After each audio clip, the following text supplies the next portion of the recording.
27 መድኃኔዓለም ወርሃዊ መታሰቢያ። የምህረትና የደህንነት ምስጢር። በስመ አብ ወወልድ ወመንፈስ ቅዱስ አሃዱ አምላክ አሜን። ከሁሉም አስቀድሞ ዓለማትን በቃሉ ለፈጠረ የማይታየውን ለሚያይ የሰው ልጅ ከጥፋትና ከዘላለም ሞት ላዳነ ለልዑል እግዚአብሔር ምስጋና ይሁን። ሰኔ 27 ቀን። ይህ ቀን በኢትዮጵያ ኦርቶዶክስ ተዋሕዶ ቤተክርስቲያን ምዕመናን ዘንድ እጅግ ታላቅና የተከበረ ቀን ነው። የጌታችን መድኃኒታችንና የፈጣሪያችን የኢየሱስ ክርስቶስ ወይም በሀገራችን 100,000 ዓመታት በለመደው የፍቅር ስሙ መድኃኔዓለም ተብሎ የሚታሰብበት የምህረትና የፍቅር ቃል ኪዳን የሚዘከርበት ዕለት ነው። ዛሬ በዚህ ልዩ መርሃ ግብራችን ስለ መድኃኔዓለም ስመ ምስጢር፣ ስለ ሰኔ 27 ታሪካዊና መንፈሳዊ ትርጉም እንዲሁም መድኃኔዓለም ለሰው ልጅ ስላደረገው ወደር የለሽ ፍቅር በጥልቀት እንመለከታለን። እስከ መርሃ ግብራችን ፍጻሜ ድረስ አብራችሁ እንድትቆዩ በታላቅ አክብሮት እንጋብዛችኋለን። ለቻናላችን አዲስ የሆናችሁ ሰብስክራይብ በማድረግና የደወል ምልክቷን በመጫን ቤተሰብ እንድትሆኑ፣ ይህንን መንፈሳዊ ትምህርት ደግሞ ለሌሎቹ እንዲደርስ ላይክና ሼር እንድታደርጉ በቅድስት ቤተክርስቲያን ስም እንጠይቃለን። መድኃኔዓለም ማለት ምን ማለት ነው?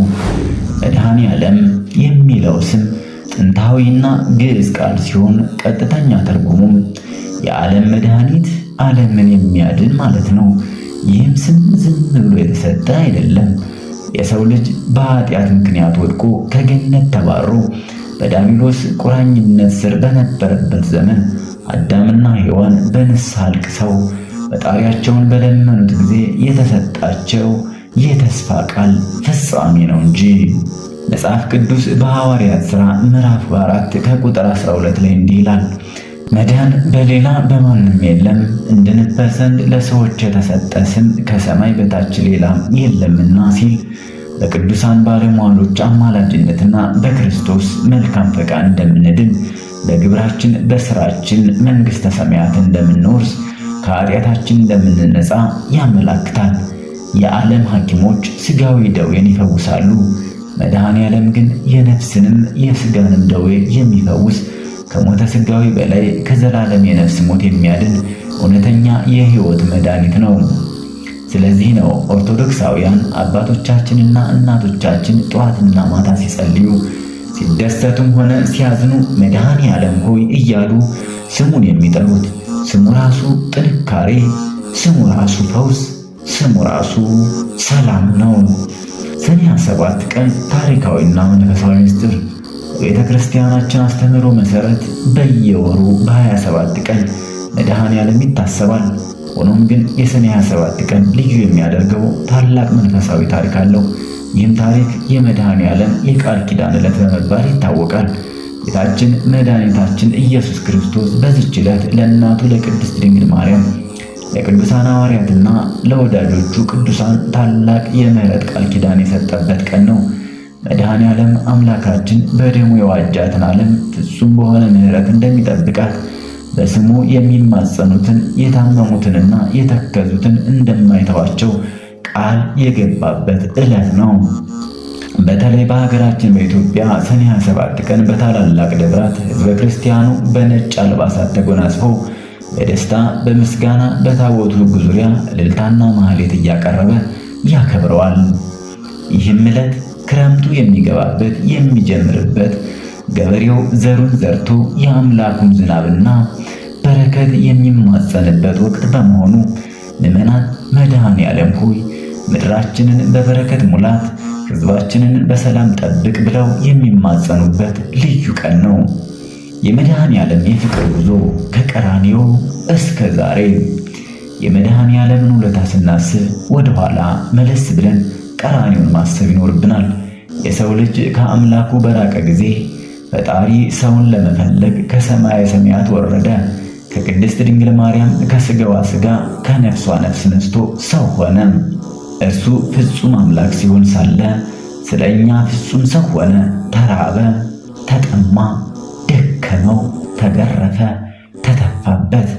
በመጨረሻም በእንጨት መስቀል ላይ ተሰቀለ። ይህ ሁሉ የሆነው ግን በድክመት ሳይሆን በፍቅር ነው። ለሰው ልጅ ካለው ጥልቀት ፍቅር የተነሳ የአዳምን ዕዳ ለመክፈል ራሱን አሳልፎ ሰጠ። ነቢዩ ኢሳይያስ በትንቢቱ ምዕራፍ 53 ከቁጥር 5 ላይ አስቀድሞ እንደተናገረው እርሱ ግን ስለ መተላለፋችን ቆሰለ፣ ስለ በደላችንም ደቀቀ፣ የደህንነታችንንም ተግሣጽ በእርሱ ላይ ነበር፣ በእርሱም ቁስል እኛ ተፈወስን ይለናል። በቀራንዮ አደባባይ የፈሰሰው የክርስቶስ ክቡር ደም የዓለምን ኃጢአት አጥቧል። በመስቀል ላይ ሆኖ አባት ሆይ የሚያደርጉትን አያውቁምና ይቅር በላቸው በማለት ያስተማረን ይቅርታ ዛሬም ድረስ በየወሩና በየቀኑ ለምንማጸነው ምሕረት መሠረት ነው። መድኃኔዓለም ማለት ኃጢአትን በደምና በፍቅር የደመሰሰ እውነተኛ ዳኝ ማለት ነው። መድኃኔዓለም በሕይወታችን ዛሬ ምን እንማራለን? ይህንን ታላቅ ወርሃዊ መታሰቢያ ስናከብር ዝም ብለን ታሪኩን በማስታወስና በማመስገን ብቻ ሊሆን አይገባም። ከመድኃኔዓለም ሕይወትና ፍቅር እኛ ክርስቲያኖች በዕለት ተዕለት ሕይወታችን ልንተገብራቸው የሚገቡ ታላላቅ ቁም ነገሮች አሉ። አንደኛ፣ የይቅርታ ልብ መያዝ። መድኃኔዓለም እኛን በደሉን ሳይቆጥር በደማችን ተበክለን ሳለ አድኖናል።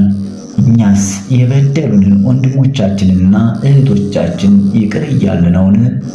ክርስቲያን መሆን ማለት ክርስቶስን መምሰል ማለት ነው። ስለዚህ ዛሬ በዚህ በመድኃኔዓለም ቀን በልባችን የያዝናቸው ቂሞች፣ በቀሎችን አውርደን ሰላምና ይቅርታን ልንለማመድ ይገባል። ከዚህ ታላቅ መንፈሳዊ በዓል ይህንን ማትረፍ የሁላችንም ግዴታ ሊሆን ይገባል። ሁለተኛ፣ ለተቸገሩት መድረስ። መድኃኔዓለም የሰው ልጅ በችግርና በሞት አፋፍ ላይ እያለ ደርሶለታል። እኛም በዙሪያችን ያሉትን ድሆችን፣ የታመሙትን፣ የተራቡትንና የተጠሙትን በመርዳት የመድኃኔዓለምን እውነተኛ ፍቅር በተግባር ማሳየት አለብን። ይህን ከሁሉም ለሚያንሱ ወንድሞቼ ካደረጋችሁ ለእኔ አደረጋችሁት እንዳለ አምላካችን። ሦስተኛ፣ በተስፋ መኖር። ዓለማችን ዛሬ በብዙ ጭንቀት፣ ጦርነት፣ በበሽታና አለመረጋጋት ውስጥ ትገኛለች። ነገር ግን እኛ የምንጠራው ስም መድኃኔዓለም ነው። እርሱ ዓለምን ያሸነፈ አምላክ ነው። ስለዚህ በማንኛውም የሕይወት ውጣ ውረድ ውስጥ ስንሆን ስሙን ሙጥኝ ማለት ይኖርብናል። የተወደዳችሁና የተከበራችሁ የቻናላችን ተከታታዮች ሰኔ 27 ቀን የመድኃኔዓለም ወርሃዊ መታሰቢያ በዓል ሲከበር አምላካችን ምሕረቱንና በረከቱን በሁላችን ላይ እንዲያፈስልን እንጸልያለን። የታመሙት ይፈወሱ ዘንድ፣ ያዘኑት ይጽናኑ ዘንድ፣ አገራችንና ዓለማችን በሰላም ይጠብቅ ዘንድ የመድኃኔዓለም ጥበቃ አይለየን። የመድኃኔዓለም አምላካችን ፍቅር፣ ቸርነት፣ የድንግል ማርያም አማላጅነት፣ የቅዱሳን ሁሉ ጸሎትና በረከት ከሁላችን ጋር ይሁን።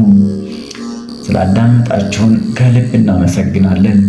የዛሬው ዝግጅታችን ይህን ይመስል ነበር። መልእክቱን ከወደዳችሁት ላይክ ማድረግ እንዳትረሱ፣ እንዲሁም ለወዳጅ ዘመዶ ያጋሩት። በሌላ መንፈሳዊ አስተማሪ ዝግጅት እስክንገናኝ ድረስ መድኃኔዓለም አምላክ በያላችሁበት ይጠብቃችሁ። ወስብሐት ለእግዚአብሔር ወለወላዲቱ ድንግል ወለመስቀሉ ክቡር አሜን። ይቆየን።